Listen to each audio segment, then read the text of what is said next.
I used to think it would take me 5, 10, maybe 12 years to afford premium gas, but that is no longer the case. Not because, I mean, technically I started making more money. I didn't have money then, but it's also just gas prices increases. I remember one summer when gas was 99 cents and your parents would just take you out everywhere. And then days after that's like $1 something. And we're thinking that's expensive. Then it goes, to that $2 range. I had a Camry at the time, $20, 25 bucks, full tank if I was empty. Half tank, $10, boom, chilling. You put $5 in your tank, it goes up a quarter, right? It's like wow. A couple years ago, it was still at $2 kind of thing. Right now, I think the cheapest I've bought gas is for like 3.90 something. I think at some gas stations at 3.79 or whatever. But that's literally what the price of premium gas was growing up. Or like growing up, premium gas was 20, 30. I don't know, maybe I buy the cheapest gas. I think that's either 87 or 89. I can't remember because I'm not an ethanol driving car.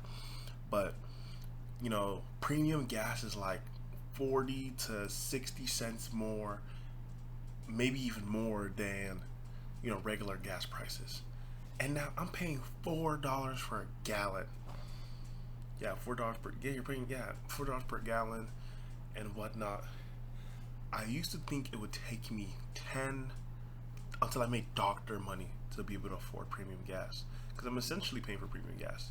Even at this point, I mean, premium gas is like if I'm paying $4.05 for gas right now, premium gas is probably 4.90 something or 4.60 or 4.40 something. It's damn near the same price. Obviously, it's a stretch more because 50 cents eventually adds up and compounds.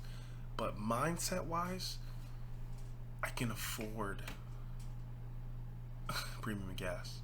I'm saying this here because I really do believe that like what you think and how the world changes is so important. I think when it comes to adoption of things, it changes so much. For example, oh my gosh, gas prices are crazy. Blah blah blah blah blah blah. I can't afford it.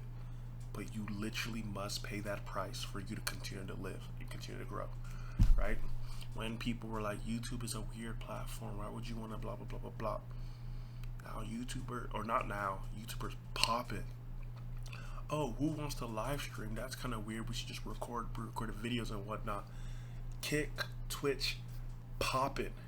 So I really want to talk about underlyingly here timing and early adoption. So there's an intersection of right timing and early adoption and risk. These are all adjacent to the same idea. And I want to be completely honest that I think that mindset and how things change are super important. Because I used to think it'll take me 10, 12 years to afford premium gas. I can afford premium gas. Not afford. Afford may not be the right word because it depends on the rules you're using for affordability. I can buy premium gas. It may hurt, but I can buy it. And I used to think it would take me a long time to. And I think when it comes to what I'm trying to underlyingly say is you can do anything if you believe enough in it and you consistently put in the work. I was asking myself back to the early adoption thing I'm underlyingly getting at. It's like if I was posting YouTube videos as a kid and just yapping like I'm doing right now, maybe eventually I would have blown up or something. I'm currently 21. If I was making YouTube videos from 11 to 21, maybe I'd be famous. But it's not even about the fame, it's about the journey and seeing yourself grow. But it's early adoption. I never thought, I'm not a dancer. Musically, Vine, I was never on Vine. I watched Vine replays on YouTube growing up. I never was on the Vine app. Musically, I don't dance. I don't, do all of that. I don't do that. I like talking. But I think there's a early adoption, risk, leverage, and all of these things are kind of adjacent in its own path. And I think mindset comes out of it.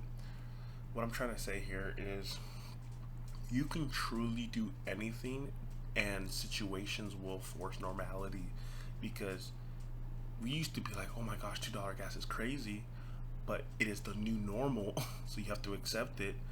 TikTok, kind of weird, people dancing, all these things. It's the new normal.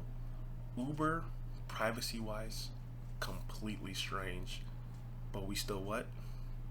Get in it because it's normal.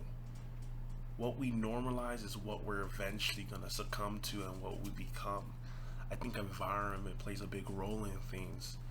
Like, truly, truly, for the idea a device can constantly listen to your voice and record you is a big privacy risk. I think in the 1800s, or your great great grandparents, they wouldn't, they would think these are strange. But what we normalize as a society, it's not going to change. I'm not rejecting what we normalize. I'm just saying that if you reject the norm, right, you will eventually age out and die. And you won't be able to accomplish as much as you're willing to. I think there's some norms not to accept completely, agree with that. But I do think that you don't have to fight human nature or fight society per se.